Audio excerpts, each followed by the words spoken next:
Hi traders, welcome to the week ahead. I've just been looking through the charts and there's not a lot to get excited about. I think the whole uh, world is waiting for these elections in the States to see what's going to happen.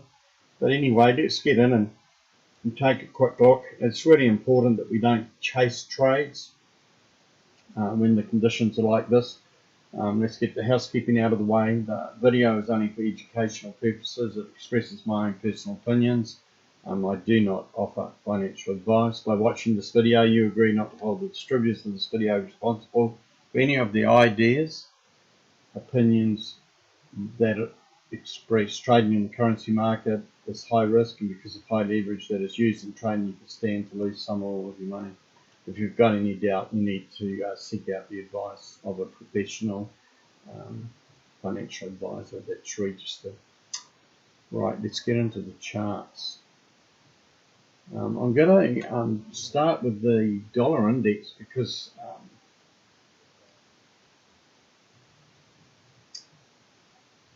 we closed, when the market closed, we're at these key levels of support here.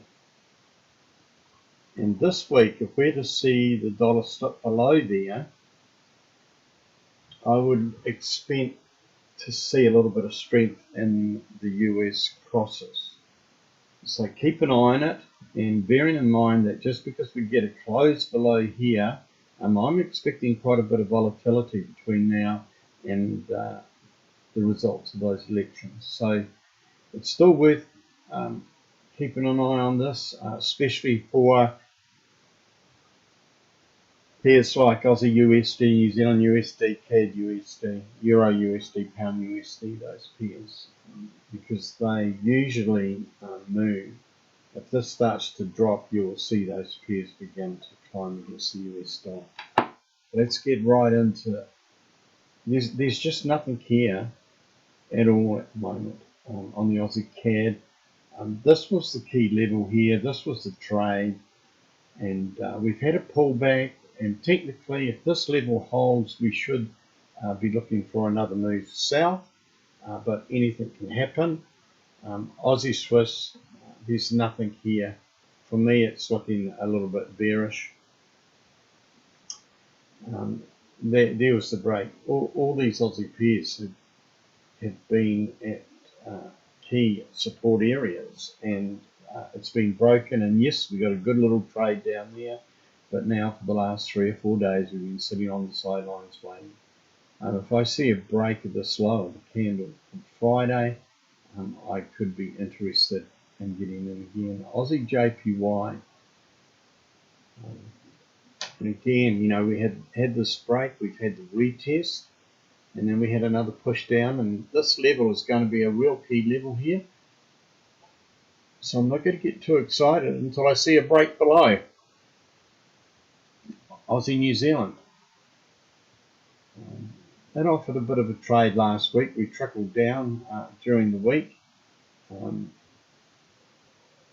I just, you know, I was thinking about taking a trade, but I didn't. I just didn't like it. I didn't like what I saw on the strength indicator. And, you know, when I squash this up, this area here, this can be a problem area. And so I'm not really too keen. Looking for possibly a bounce off here, or we'll see if we get a break and a close below this, and then there is a possibility we can move a little bit lower. Aussie USD. Well, I'm not holding my breath. I've had pending orders waiting down here, and it's come down, and then it pulled back up last week, and this trend line is holding at the moment, and I'm really looking for a break below here. I'm going to stay out of it. I just don't like what I see. If I get a close above this trend line and above these highs here, depending on what's happening on the dollar index, I will be tempted to possibly try and trade back up into here. CAD Swiss, key levels, no trade. Again, just waiting. waiting, and we'll see how this turns out. We'll see if this does form a bottom here and we can get a bounce off here, or we're going live. CAD JPY.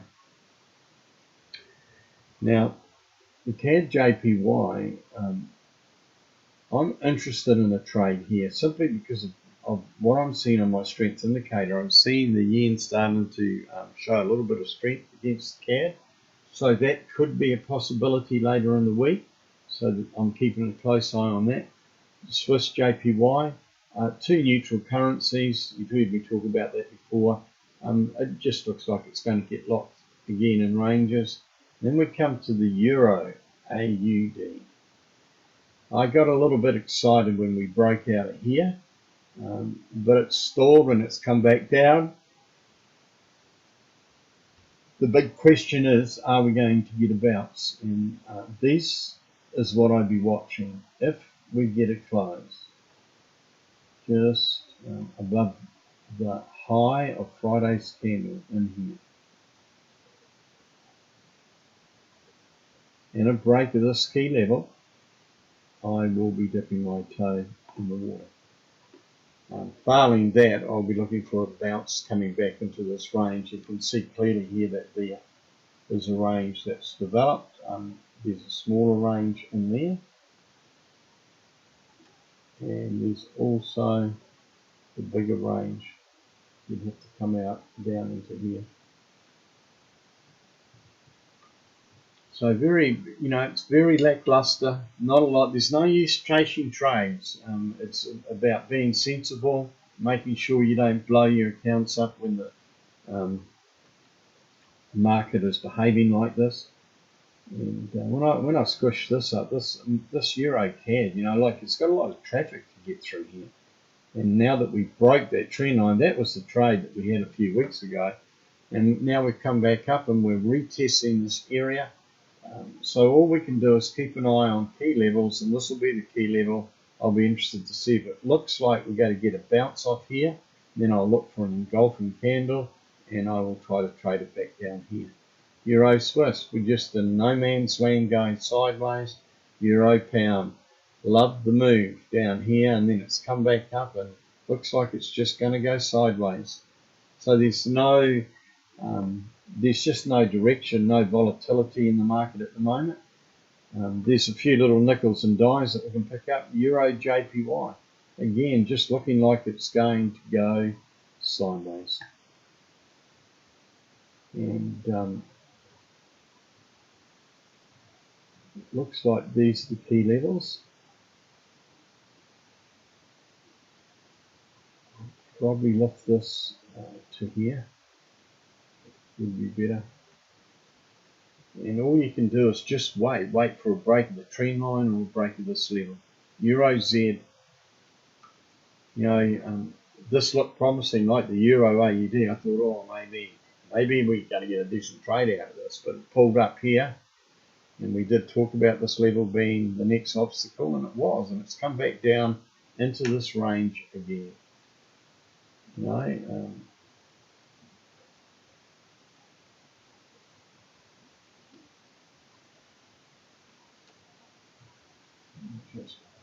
It's around about there. So until it breaks out again, there's just nothing but to wait and be patient. Now the Euro USD, I got enthused with this break of the trend line and moving back up here after the retest from this. I did get into the trade. I had the penny order out here, came back, stopped me out, and I think I got a couple of pips out of it. It was not even worth a mention. So I'm watching this area of 1.19, and I'm looking for either a really good bust out and through, or turn around and trade back down to retest the 118 again. Pound AUD. Let's have a look at this baby. It appears that we've got a really good strong bottom here. It did break low, but it came back up in. And I'm just I'm being really cautious with pound peas because of all this stupid Brexit stuff. It's just not worth taking too many chances. Yes, if I get a breakout here, I will go again. Didn't work out. I didn't lose money. Got a few nickels and dimes, and it just looks like we could be going sideways again. If we can get a good candle maybe tomorrow with a close above here, and we can take this high out here, I would be interested in going long.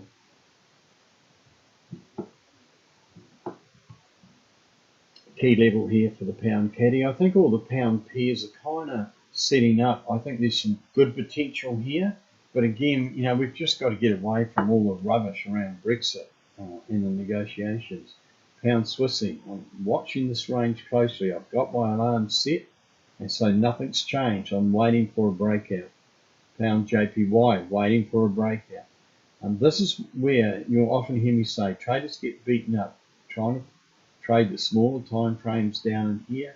138 is a key level for me on this, and if we can get a good strong candle up here, I would have a go at trading back up in here to the 140s. And pound ZD, it couldn't break through here, and now it looks like it could be forming a bottom. Keep an eye on it. If we get a lift out of the New Zealand USD, there's not going to be much in here. So it's a real test for discipline and patience right now. And like I say, there is absolutely no point in chasing the market. Now we've gotten above 130 here, and the big question is whether it can launch from here. Keep an eye on that dollar index. If that does begin to drop, I will be putting a pending order just above the high of the 5-day candle and looking to go north.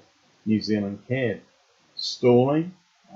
This was a nice little trade. Nickels and dimes again, and it come back up. And for the rest of the week, it just continued to come back, and it's retesting this level here at 88. So now what we have to do is wait and see what the market wants to do. If we can get a turn here and a bearish signal, I'll be interested in taking it south again. New Zealand Swiss, very similar, just mucking about. It's just not, there's just no conviction in the market on a lot of these pairs. New Zealand USD. I am watching this. I'm not going to hold my breath, but I'm looking for an opportunity to get south on this week. Last week we came back up and retested this area here at 67. And technically this has got bearish all over it. It's patience. Patience. US caddy just stalled, going nowhere. This is a key level. We get a break below here. There'd be a retest, I would imagine, at this level, and then a potential, to go lower here would be pretty amazing, yeah. But we've got to get past this level here, and all we could do. So be careful. We can get a little entry here. It's not a lot of pips in here, so it's not really worth trading. US Swissy. Now this is definitely a key level. I'm looking for either a lift off here, which I don't think I'm going to get. I'm keeping an eye on it because this thing could break lower, and if it does, it could be interesting. USD JPY, we came back up the trade that we had earlier down into here, and it looks like 105 may be settling in for resistance. Any break below 104, I'm very interested in going south. Let's have a look at the metals. Again, it's just like a spring waiting to pop out. This here, if it comes back down into here and turns around, I'll definitely have a go going back north. Again, I think we're just waiting. Any break above 90.20 will hit me dipping my toe in the water, and any break above the 1940 mark, I might start to get slightly encouraged. with another move north.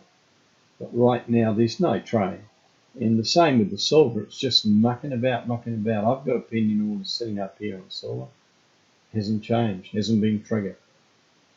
And we could get more of the same, but eventually it is going to break out. So, these times, as I've said before, are a real great opportunity to do your back testing, your research, and just make sure that you're really confident in what you're doing, and be patient and wait. There are going to be some good moves coming. So protect your capital. Please be careful out there because it's not an easy market. I know a number of traders that are in huge drawdowns, and I'm just glad that I'm not. I hate drawdowns. I hate getting caught. It doesn't do your confidence really well unless you've got hundreds of thousands of dollars to play with, and even then, I just don't think it's a good way to trade to do that sort of thing. I'd rather take the small losses and wait for the bigger opportunities. So with that being said, stay safe out there, keep yourself free from that COVID stuff, and hopefully we'll be through this sooner rather than later, and take care of your families, take care of your trading account, and trade one. We'll see you in the chat room. Cheers.